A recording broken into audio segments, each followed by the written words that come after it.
Ladies and gentlemen, welcome back. Hey, today, y'all, we got a great video. We got Ice Cube, the one and only Ice Cube, y'all, talking about that new next Friday dropping. Let's get off to the video clip, see what Cube talking about. Cube, what's kept you going? You think about it, right? You've had an idea. You had ideas. You had a vision. Being able to execute that vision.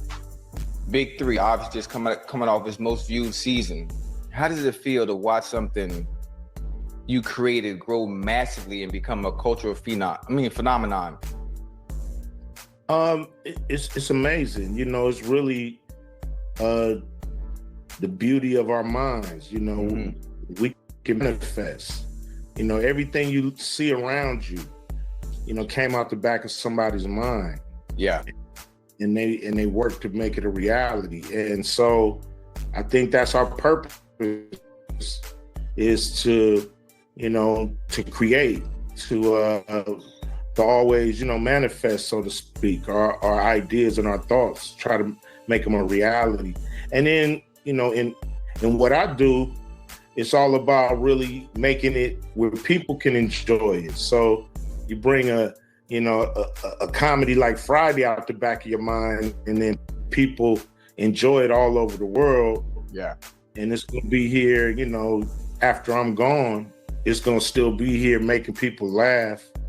People gonna be enjoying that stuff. So that's what keeps me going, knowing that what I'm doing today is gonna be enjoyed tomorrow. Mm-hmm. How did you come up with the Friday concept? I mean, that Friday one. Look, we got classic. There are certain movies that's going to be in our household, in our community. That's a classic. Mm-hmm. It's hard if you say I got five. Give me your 5 black classics. It's hard to say.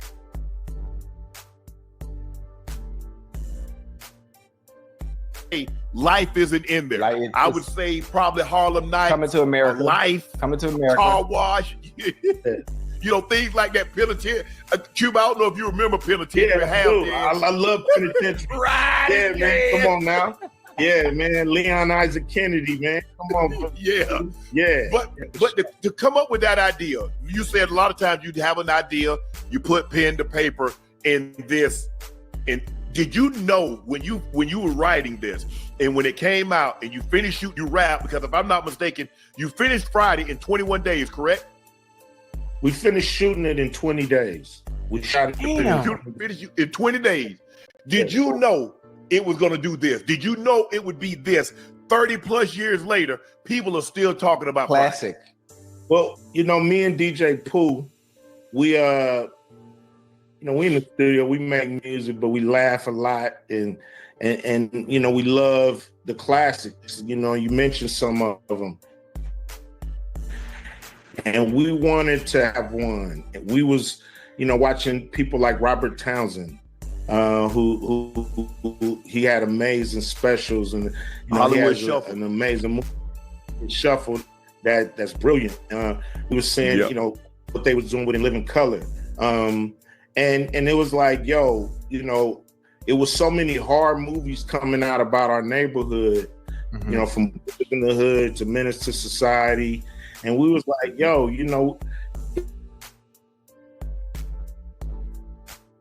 and we laugh a lot. So, that's kind of missing in what we doing and what was being put out there.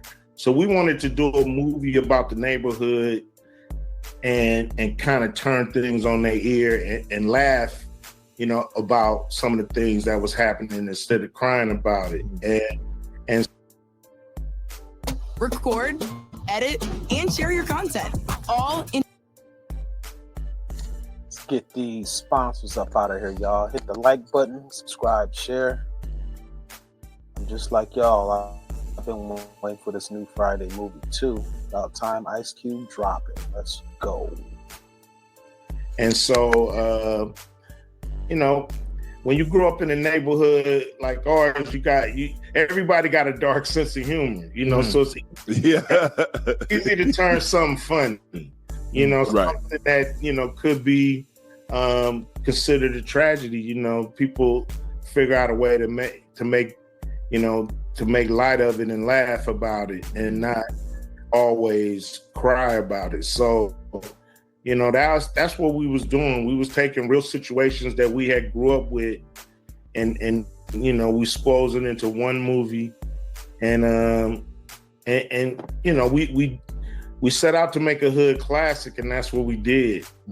So it was mission accomplished, but we couldn't have got it done without people like F. Gary Gray, who it was his first movie. You know, of course, you know, funny people like Chris Tucker and Bernie Mac, and you know, that's the thing, because a lot of these people, this is their first time. You put Chris Tucker, you put Cube, you put Ronaldo Ray, you put Bernie Mac, you put Ezel. When you go to shoot this movie, and like we talked about earlier, we just saw Friday is moving forward to development. If you don't mind, can you give us a little insight, because a lot of the original people that was in Friday is going on. You know, DC Curry was another comedian that's been in more. Some more has been in your movies. You like to get, especially comedians that might not be household names, and we go back and like, man, Bernie Mac with the preacher coming over there at Miss Parker's house. Yeah, you know, the thing is, to me, there's a lot of funny people out there. Yes. You know, and a lot of funny people came in audition for these movies. You know, some of them didn't get the parts, and that's not because they wasn't funny. It was because they wasn't perfect for that character. And at the end of the day, these are still characters in a movie, and we all know the neighborhood and all the different types of people that we run across. And so you want to have somebody that really embodies the character more than just a guy who can make you laugh. And so I'm looking for something, you know, a little different than most people. That's why I'm able to pick people that, you know, are not so-called household names, and I could see them as these characters and able to put them in a situation where they can win. And, you know, so we're going to do the same thing. You know, there's still a lot of, you know, people from the movie characters that's here with us. You know, hopefully, you know, a lot of them want to be part of the movie. We're going to have a funny movie full of funny characters. It's going to be some old characters, but it's also going to be some new characters. Right. Now, new names, new situations. Craig is the only thing for certain is Craig and Day Day is back.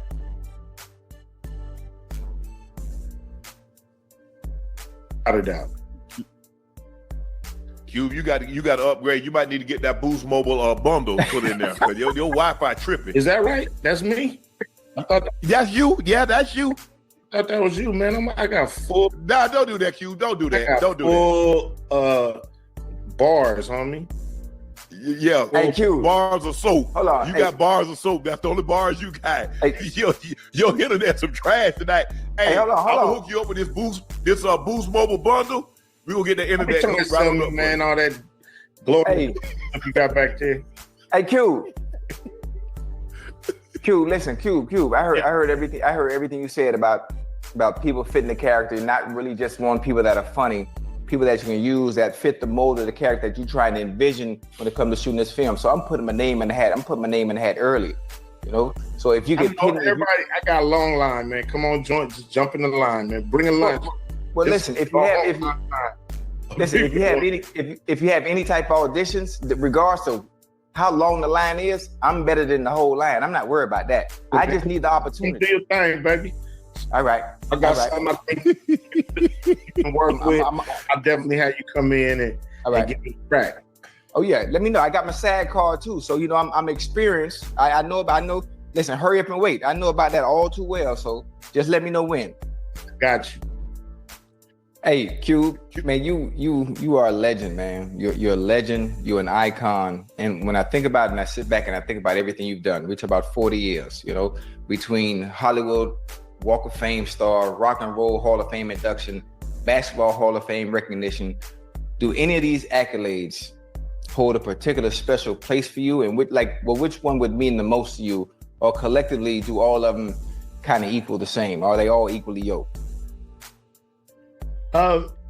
We started off in music, so Rock and Roll Hall of Fame is big because don't get no big. It all started. That's the crescendo. That's what all started. Yes, sir. The Walk of Fame is cool if they keep it clean. You got to go up there, come it down a little bit here and there. And look, having an award in the Basketball Hall of Fame is something that you cannot even. That couldn't even be in my dreams because I had no way. Yeah, because you can't hoop. Yeah, how you get in the Hall of Fame and you can't hoop? I could fuck around and get a triple-double on you any day. Whatever. Any day. You know what I'm saying? So, being in that, it's kind of like a pleasant surprise. Mm-hmm. But the Hall of Fame, that's something every artist, looks to achieve as far as recognition from the industry and the music industry. A lot of mavericks, a lot of people on their own page. So, when they all come together and say, you one of those top artists in history, that means a lot. Q, every year we have there's the top 30 greatest diss songs. And normally within the top 5, top 10, no Vaseline. Yeah. We just had a guy I don't know, people are saying Drake might have, K-Dot might have had the greatest diss song considering who it went up against. When you look at what Vaseline, you look at Hit 'Em Up, you look at Ether, you look at Not Like Us, Sheetha, Remy Ma, and Nicki going at it. Where would you rank No Vaseline as far as diss tracks? And did you know it was gonna land like it? I mean, it was a bullseye. It didn't just land; it was a bullseye. Perfect. Hey, you can't take nothing from. Hold up. Let me get in on this because when that No Vaseline came out, man, I think I was about. No Vaseline came out probably when I was about 9 or 10. Boy, talk about a classic. Oh my gosh. Man. That boy went in on Easy Them. Oh my gosh. Wow. Y'all gotta go check out that No Vaseline. Look that up on YouTube. Ice Cube. Shout out to Cube. Nite Capp. Hit the like button. Not Like Us, won a Grammy. It was at the Super Bowl. So last night he used Tim's. Honestly, nothing better than when a guy breaks this out. I seriously can't stop thinking. Yeah, No Vaseline could have most definitely won a Grammy. For real. You got a hood Grammy though. Bowl is huge. But when it comes to a feud, what's the most vicious feud you can get into? Most vicious feud you can get into is a family feud. Yeah. So when it's a family feud, it don't have to get more vicious than that. So just because of the fact that it was a family feud and we were in close proximity and we ran in the same circles and knew the same people, No Vaseline is hard to beat because you did your thing on it now. Yeah, dissing somebody that's far away from you is one thing, but dissing somebody you can run into the next day or any day is another thing. So I got you know what I'm gonna say, man. No, say, come on now, Chad. You know how it goes. It is. I ain't gonna fight you because, like I said, No Vaseline. Hit 'Em Up with Tupac going at Biggie. Classic. Nas with Ether. Yeah. But you transition. I mean, to be in the music, and not only were you at the top of the rap game, you say, you know what? I'm gonna act. Not only am I gonna act, I'm gonna write too. bro, I mean, what was that transition? Did you always want to be in movies? Because it seemed like you came up, you wanted to be, you wanted to be a rapper. And that's what it was. And the next thing you know, hey, you was on the set and doing a hell of a job at that. No, I never thought about movies. I was discovered by John Singleton, rest in peace. He saw something in me. He saw when he was writing a movie, and he saw, from the videos, from my interviews, that I could do it, and he convinced me that I can do it, and I trusted him. And in the process of making the movie, John Singleton would keep like picture frames of all his rejection letters. So he sent Boys in the Hood, the script, to a lot of studios, and they all rejected him for whatever reason until Columbia picked it up. But he would keep those letters saying why the movie would never work. And he kept them as motivation. One day I was in his house, and he asked me, when was I gonna write a movie? He said, you'll never get another movie like Boys in the Hood unless you write it. And so that just opened my brain to, I left that day, me and, my wife, Kim, she was my girlfriend then. We went to the Mac store and bought a computer, bought Final Draft, and started trying to figure out what was the script I was gonna write. I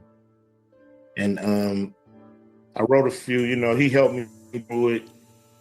The first two scripts wasn't that tight, but the third script, Friday, third script was Friday, and me and DJ Pooh wrote that together. So it took you longer to write the script than it did to film the script, because you said it took you 20 days to film the whole thing, and it probably took you 6 months to a year to write it. It took me a while to write it, just because I was a new writer.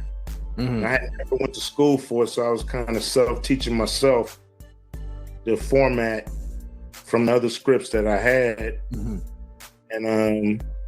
And I didn't, know a lot about structure yet, secondary stories, how to bring them to a conclusion. Tied in. Kind of, first act, second act, third act, Mm-hmm. The structure of movies. And I learned that through, I got a lot of help from Pat Charbonnet, who was my manager at the time.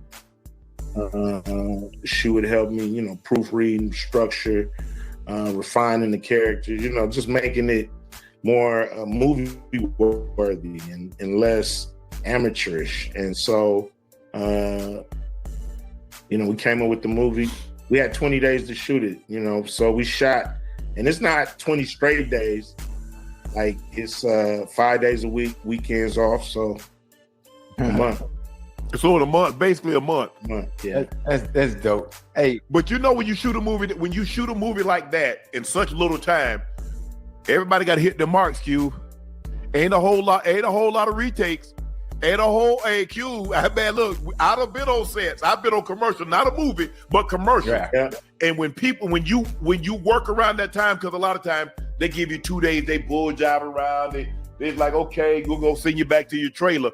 But when you on a time crunch, when you say, hey, we got a month to shoot this. Mm-hmm. Yeah. Come here. If you don't know your line, you get left behind. It's really that simple. Exactly. We replace. Hey, there's a lot of people sticking around. We replace you on the spot. You know what I mean?